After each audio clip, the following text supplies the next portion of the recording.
kayaknya ada yang salah dengan kita. Kenapa kita biarkan orang-orang Israel ini pergi keluar dari Mesir? Padahal selama ini mereka adalah budak-budaknya orang Mesir. Bayangkan Bapak Ibu, mereka orang Mesir bisa punya semua hal dan bisa mempekerjakan orang-orang Israel tanpa harus dibayar.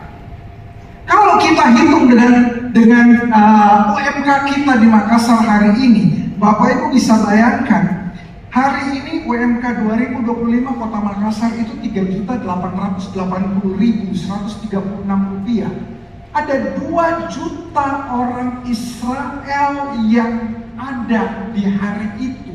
Bayangkan dengan 2 juta orang Israel, dengan kalau gaji rata-rata UMK 3,8, maka Mesir bisa hemat 7,7 miliar rupiah.